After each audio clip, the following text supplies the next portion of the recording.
Most of us assume real-time global connectivity is a byproduct of late 20th century digital infrastructure, that before fiber optics and servers, the world was functionally isolated. Historian Roland Wenzlhuemer argues the true threshold of modernity was crossed much earlier, through a physical process called dematerialization. This is the exact moment when information was physically separated from its material carrier. To understand this shift, look at the earliest physical attempt to standardize information flow, the postage stamp. A stamp proved that data, in this case a written letter, had a standardized value and could travel across a physical network, but the message was still trapped on the paper. The 19th century communications revolution severed that link. By translating data into electrical impulses, a message could travel thousands of miles in seconds, leaving the physical paper behind entirely. But stringing a wire across a continent does not automatically create a global network. True global integration requires an interlocking triad: technology, institutions, and policy. The evolution from physical postal reforms to submarine telegraph cables to early phototelegraphy and the paradox of wireless networks reveals exactly how this triad operates. This 19th century uncoupling of data from physical space established the specific mechanical precedents, institutional, technical, and political, that our modern economy relies on today. Before 1863, the international postal system was a chaotic web. Sending a letter from the United States to Australia meant calculating weight across different national metrics, then choosing between 6 routes with wildly fluctuating costs and unpredictable delivery times. The first step towards standardization came from Britain in the 1840s. Social reformer Roland Hill pushed the domestic postal service to charge by weight rather than the number of pages, and to use prepaid adhesive stamps. Hill realized that the bulk of processing costs are incurred at the origin and destination hubs, not during the geographical transit itself. Distance was largely irrelevant to the actual cost of moving the data. This economic logic eventually scaled internationally with the formation of the Universal Postal Union in 1874. The UPU streamlined the chaotic web of bilateral treaties into a single global hub-and-spoke model. It eliminated unique routing fees, standardized transit compensation by sheer volume, and mandated the fastest possible route. There was a systemic limitation, however. The UPU optimized an inter-imperial world. Mail between a British colony and a French colony in West Africa still had to be routed thousands of miles north through Paris and London. Despite this geographic bias, the framework was established. The UPU proved that technological hardware, whether steamships or railways, is entirely useless without multilateral institutional treaties to govern the flow of data. While the Postal Service moved physical letters, the telegraph dematerialized the message entirely. Pushing this technology across oceans, however, required brutal engineering. The electrical telegraph operates on a simple premise. Closing and opening a circuit generates current along a wire. These signals are translated into the short dots and long dashes of Morse code. Laying these wires underwater introduced massive physical constraints. Engineers struggled with a lack of durable insulation, magnetic interference from ship cargo that disrupted navigation, and the sheer weight of deep-sea cables that caused lines to snap under their own tension. This diagram states the catastrophic failure of the 1858 transatlantic cable. After a few days of operation, the signals began degrading. To compensate, operators increased a voltage to 2,000 volts. The massive surge burned right through the insulation, destroying the cable entirely. It took 9 years, heavy capital investment, and 5 distinct attempts before a permanently functioning transatlantic line was secured in 1866.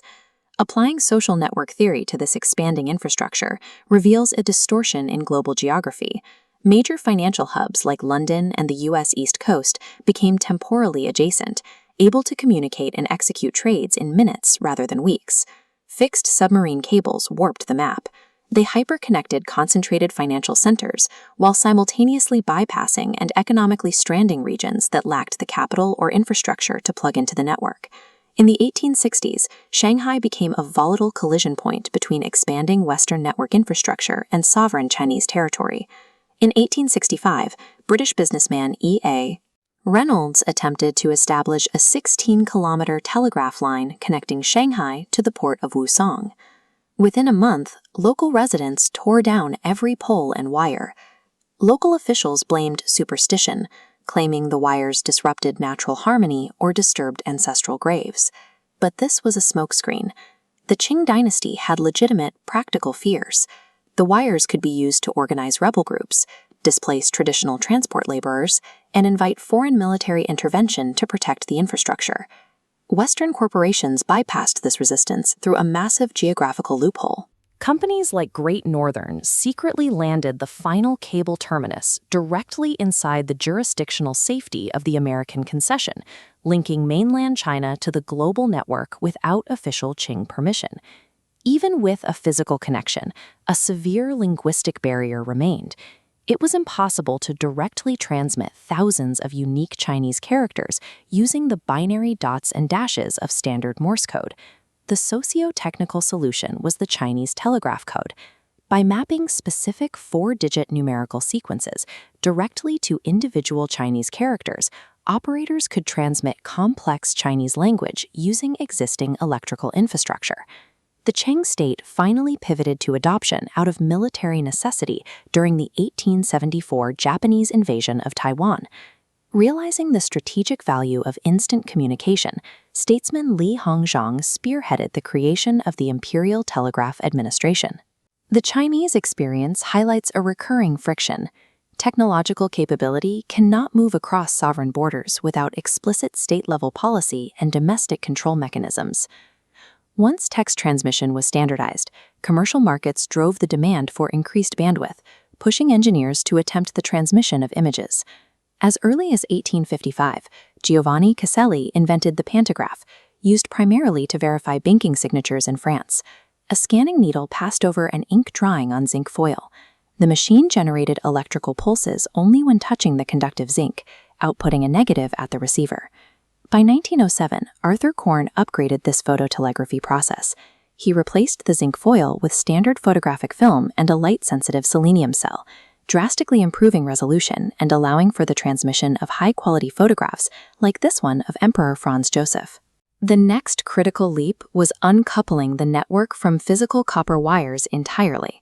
Following Heinrich Hertz's discovery of radio waves, Guglielmo Marconi achieved the first transatlantic wireless transmission in 1901. This immediately revolutionized maritime safety. Ships could finally communicate with the shore while at sea. The SOS distress call was introduced precisely for this medium, chosen strictly because its continuous 3 dots, 3 dashes, and 3 dots was the simplest Morse sequence to transmit and recognize through radio static. The ultimate proof of concept occurred during the 1912 Titanic disaster. The ship's wireless transmission to nearby vessels was the sole variable that prevented a total casualty rate.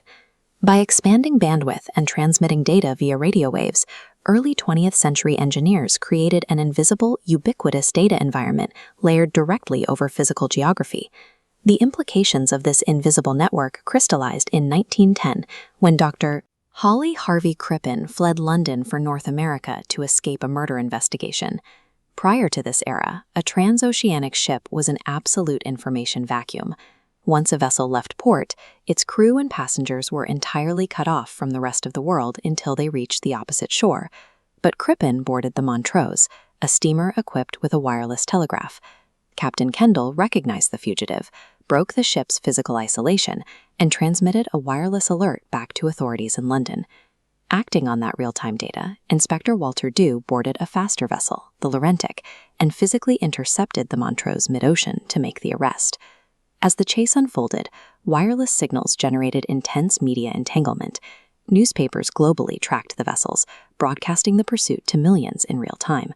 This created a profound socio-technical paradox.